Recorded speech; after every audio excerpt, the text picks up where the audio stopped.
Isometric games offer a unique perspective, showcasing hidden details and providing a better view of the game world. These isometric action games push players to their limits. Well, hello there and welcome to Metroot. For isometric games, it's about showing details in a world that otherwise wouldn't be seen from a different angle. Action games in this style take it a step further still, allowing for a better view of everything from the arena to attacks headed the player's way. Each game on this list offers a different experience, from dystopian shooters to adorable adventures, but all provide challenging gameplay and immersive worlds. Starting the list we have Ruiner, which is a fast-paced twin-stick shooter set in a dystopian future full of hackers and evil corporations. These ideas are par for the course in a futuristic world like this. There are no special bells or whistles to speak of in Ruiner. It's just a tough run-and-gun action game with 3 difficulty levels and a skill tree that can be reorganized at any time. The variety of enemies can get overwhelming, especially in hard mode, but this is one of the more forgiving games listed here. What makes Ruiner great is a cool cyberpunk aesthetic and fast and furious combat. Coming up on number 9 we have Children of Morta, which is a beautiful 2D hack-and-slash adventure with an awe-inspiring pixelated art style. Playing as a chosen member of the Bergson family, the player must traverse the game's procedural dungeons to save a mountain that the family calls home. The player picks a family member according to their playstyle and gets to work hacking and slashing. Of course, mileage may vary when it comes to a game like this, so it's best to go into it for the main purpose of taking in its stunning world. What makes Children of Morta great is the easy-to-grasp hack-and-slash combat, and there's a playable character for every mood. On number 8 we have Moonlighter. Explore a procedurally generated dungeon by night, and return to sell the spoils to the public by day. This addicting and truly original gameplay is what drives Moonlighter, as opposed to a traditional narrative. There is lore to be found, explaining the state of things inside the dungeon. However, it's very easy to ignore among all the harrowing combat rooms and boss battles. The struggle plays off, though, as the profits from each day's item sales are used to purchase helpful items and upgrades for the next run. What makes Moonlighter great is a fun, original premise for a game, and the game isn't held back by a harrowing story. On number 7 we have Dead Nation Apocalypse Edition. Dead Nation has only had some updated textures and character models given to it since its original release in 2013, but that just means it's the same ridiculously difficult twin-stick shooter it always was. Blow through tons of flesh eaters alone or with a pal, using everything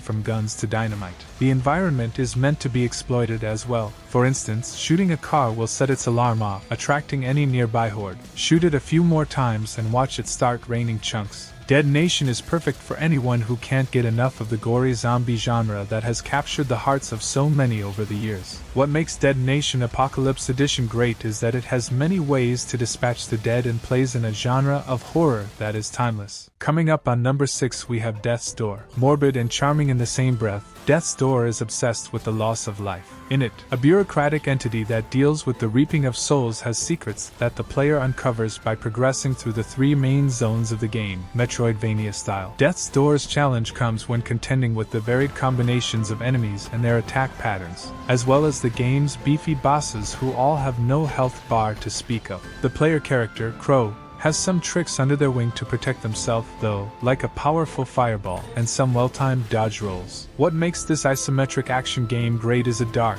but beautiful setting and a classic Metroidvania-style progression to keep each encounter challenging. On number 5 we have Tunic. The Tunic is by far the cutest entry on this list, following a nameless fox who washes up on shore and must find their way in a post-apocalyptic world. The game's sweet facade fades rather quickly as the brutality of its enemies and bosses becomes apparent. The name of the game is to methodically plod through the land in search of items to beef up with, while also looking for pages of the in-game instruction manual that offer tasty bits of lore and gameplay instructions when deciphered. The Tunic doesn't hold hands at all, but that's exactly what makes it so gratifying to get through. What makes Tunic great is a cute and deadly adventure, and an interesting take on the dissemination of lore. In our top 5, coming on number 4 we have Hades. Zagreus, son of the title character, is sick of his daily life in the underworld and decides to take on droves of his dad's forces to escape it. Death is constant, but each death brings the opportunity for more of the character interactions that developer Supergiant Games is known for. Using boons received from various gods during each consecutive run, the player grinds their way through each floor defeating enemies, which allows the purchase of permanent upgrades traps to help in future runs. Regardless of how powerful a weapon is, one false move and Zagreus will be sent floating down the river Styx. What makes Hades great is a well-written character interaction to enjoy between each run and the perfect loop to keep progression steady. We picked Exanima as our third spot.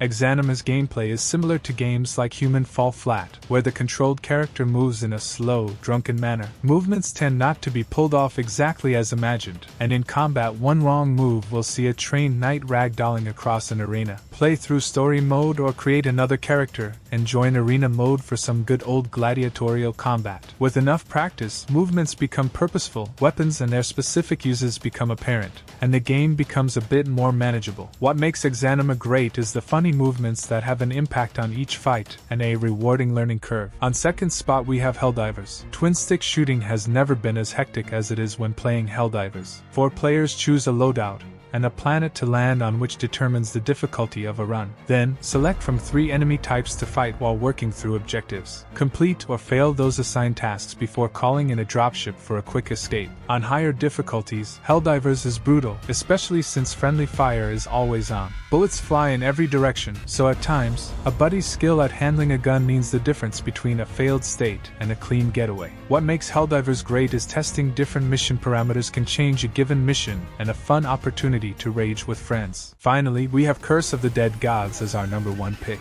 Succumb to greed in Curse of the Dead Gods, a roguelite that sees the main character do just that while treasure hunting through 3 procedural temples. This entry is tough, but if its systems are taken advantage of, runs become slightly less so. Temple rooms are full of traps that can't be seen in the dark. Choose to fight without lighting the room anyway to build the corruption meter, gaining curses that both help and harm during any given run. This risk-reward system helps make Curse of the Dead Gods one of the most difficult roguelites on the market. What makes this isometric action game great is the use of light makes for a tough but fun dilemma, and a risk-reward system that shines throughout the game. That's it for today. Hit that subscribe button and ring the notification bell to stay updated. Also, let us know in the comments if you want more top game lists. I'm Metroot signing off, and we'll see you in the next amazing video.